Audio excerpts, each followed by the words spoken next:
भाई धीरेन्द्र शास्त्री जी को महाराष्ट्र में पूर्ण तरीके से बैन किया जाए। उनके पोस्टर पर लोग चल चल कर जा रहे हैं, उनका अपमान कर रहे हैं, पोस्टर को जला रहे हैं। लेकिन ऐसा क्यों? क्योंकि एक समारोह में कथावाचक धीरेन्द्र शास्त्री ने ये दावा कर दिया था कि छत्रपति शिवाजी महाराज युद्ध लड़ते लड़ते पूरी तरीके से थक चुके थे। बाबा ने अपने भाषण में ये भी कहा कि एक दिन महाराज अपने गुरु रामदास स्वामी के पास गए, अपना मुकुट उनके चरणों में रखा और कहा कि मैं अब और नहीं लड़ना चाहता, मैं अब थक चुका हूँ, अब आप ही इसी राज्य को संभालें।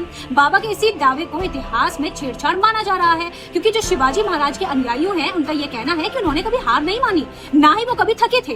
अब जब ये बात धीरेन्द्र शास्त्री जी कर रहे थे, उसी समय मौजूद थे महाराष्ट्र के सीएम देवेंद्र फडणवीस। भाई लोगों का गुस्सा तो इन सीएम पे भी निकला है, लेकिन सीएम का क्या कहना है? सीएम का कहना है कि देखिए जो हमने इतिहास पढ़ा है शिवाजी महाराज जी के बारे में, उसमें ऐसा कुछ नहीं लिखा है, लेकिन ये साधु संत है, अपने विचार रखते हैं। साथ ही उन्होंने ये भी कहा है कि साधु संत की बातों को सही कॉन्टेक्स्ट में लिया जाए, क्योंकि धीरेन्द्र शास्त्री जी ने आरएसएस के बारे में जो बोला है, 4 बच्चों की बात कही है कि अगर आप 4 बच्चे कर रहे हैं तो एक बच्चा आरएसएस को समर्पित किया जाए और सनातन की ओर आगे बढ़ाया जाए। तो ये सारी बातें सीएम ने रखी हैं। यहाँ तक कि रितेश देशमुख का भी गुस्सा धीरेन्द्र शास्त्री पर फूटा है। उन्होंने अपने एक्स पर मराठी में एक पोस्ट किया। उन्होंने अपनी नाराजगी जाहिर करते हुए लिखा कि जब कोई हमारे आराध्य देव के बारे में इस तरीके की मनगढ़ंत और अपमानजनक बातें करता है तो शिव भक्त होने के नाते हमारा खून खौलता है और खून खोलना लाजमी है। रितेश ने 2 टूक शब्दों में कह दिया कि शिवाजी महाराज की विरासत को कमतर दिखाने की ऐसी बेकार कोशिश बिल्कुल भी बर्दाश्त नहीं की जाएगी। कोई भी आकर कुछ भी बकवास नहीं कर सकता। इसी बीच एक धीरेन्द्र शास्त्री की वीडियो भी वायरल हो रही है, जहाँ पे धीरेन्द्र शास्त्री जी एक व्हाइट बोर्ड पे लिख रहे हैं कि जय भवानी, जय शिवाजी, भारत का सपूत,